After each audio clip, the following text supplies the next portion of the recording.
Hey everyone, welcome back to another video. So today we're going to be looking at reciprocal functions.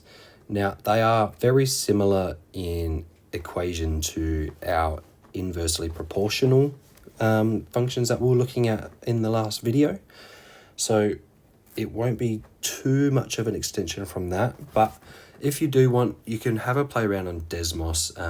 Just put in this equation here and add the k slider and just have a look at what effects k has. So just move k up and down and see what happens. So when we're looking at reciprocal functions in comparison to inversely proportional, we also take into account the negative x values. Okay, so for a general reciprocal function with equation y equals k over x, we have this shaped graph. Now remember, these little dotted lines here are called asymptotes. So this is my horizontal asymptote. This is my vertical asymptote. They have the equation y equals 0 and x equals 0. And my graph will pass through the points 1 at k, k1, negative k, negative 1, negative 1, negative k. So all you have to look for is what this value of k is and scale your graph like that.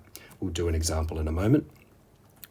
So we have a table of values here. So we've got negative 2, negative 1, 0, 1, 2, negative 3, negative 6 doesn't exist at 0, okay, 6 and 3. So we need to find this k value. So remember, just like inverse proportionality, we have this condition that x times by y has to equal k, okay? So let's choose a point. Let's choose 1, 6, so 1 times by 6, that equals 6. Therefore, k is equal to 6. And you can just do a quick check with the other points. 2 times 3 is 6, negative 1 times negative 6 is 6, negative 2 times negative 3 is also 6. So that means my equation is y equals 6 over x. Now, the reason why it can't equal have a y value when x is 0 is because it is actually undefined when we divide by 0, or it does not exist, and that is why we have our asymptotes. All right, so we're going to graph this quickly together. All right, so we've got our axes just like so. So we've got our x on the horizontal and y on the vertical. Now remember, our graph will pass through sixes, all right? So let's scale it as 3, 6, 3, 6, negative 3, negative 6, negative 3, and negative 6 down here. All right, I might just increase that one a little bit. All right.